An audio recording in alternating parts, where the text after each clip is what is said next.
అవకాశం వచ్చినప్పుడే ఏదైనా సాధించుకోవాలి అనుకుంటారు.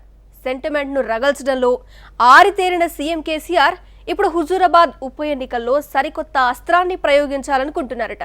ఇప్పటికే మాజీ ప్రధాని పివి కూతురు వాణిదేవితో మండలి ఎన్నికల్లో కొత్త రాజకీయ ప్రయోగం చేసిన కేసీఆర్ ఇప్పుడు అదే పివి అస్త్రాన్ని బయటకు తీస్తున్నారట.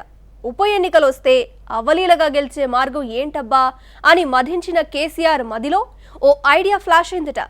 కేసీఆర్ ఐడియా విన్న ఒకరిద్దరు ముఖ్యులు నోరెళ్లబెట్టారట. ఇందుకే హుజూరాబాద్ బైపోల్లో కేసీఆర్ దగ్గరున్న ఓట్లు రాల్చే నినాదమేంటి? ఈటలకు ప్రతిష్టాత్మకం కావడంతో అప్పుడే రాజకీయాలు వేడెక్కుతున్నాయి. బైపోల్ జరగడానికి 6 నెలల గడువున్నా ఇప్పటికే ఇక్కడ ఎన్నికల వాతావరణం హీట్ ఎక్కింది. టీఆర్ఎస్ అధిష్టానం ఈటల ఇప్పటి నుంచే ఎత్తులకు పై ఎత్తులు వేస్తూ వ్యూహాలు రూపొందించుకుంటున్నట్టు కనిపిస్తోంది.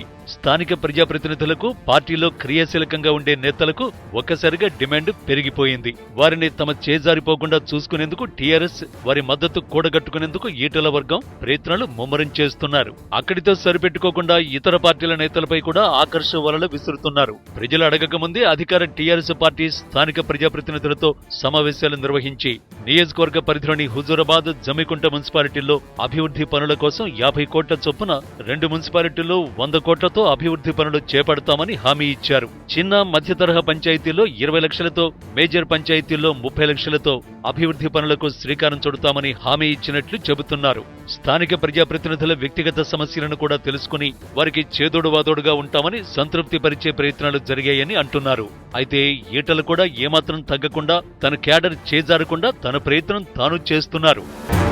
మాజీ ప్రధాని పివి జిల్లా కోసం గతంలో ఆందోళనలు జరిగాయి. హుజూరాబాద్ కేంద్రంగా కొత్త జిల్లాను ఏర్పాటు చేయాలనే డిమాండ్ను మళ్లీ వారు ప్రభుత్వం ముందుకు తెస్తున్నారు. టీఆర్ఎస్ ప్రభుత్వం జిల్లాలో ఉన్న హుస్నాబాద్ రూరల్, బెజ్జంకి, కోహెడ, పాత కరీంనగర్ జిల్లా నుంచి వరంగల్ అర్బన్ జిల్లాలో చేర్చిన భీమదేవరపల్లి, ఎల్కతుర్తి, కమలాపురం మండలాన్ని ఈ జిల్లాలో కలపాలని ప్రతిపాదిస్తున్నారు. పివి స్వగ్రామమైన వంగర కూడా ఈ జిల్లా పరిధిలోకి వస్తున్నందున ఆయన పేరిట జిల్లాను ఏర్పాటు చేయడం సముచితంగా ఉంటుందని అభిప్రాయపడుతున్నారు. జిల్లాల పునర్విభజన జరిగిన సమయంలో ఇక్కడ జిల్లా సాధన కమిటీ ఏర్పడి నెల రోజుల పాటు ఆందోళనలు నిర్వహించడంతో పాటు దీక్షలను చేపట్టింది.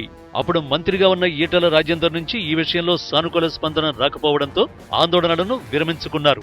ఇప్పుడు ఎన్నికల సమయం అయినందువల్ల ఈ డిమాండ్ను తెరపైకి తెస్తే అటు ఎన్నికలు, ఇటు పివి సెంటిమెంట్ పనిచేసి కొత్త జిల్లా ఏర్పాటవుతుందని ప్రజలు భావిస్తున్నారు.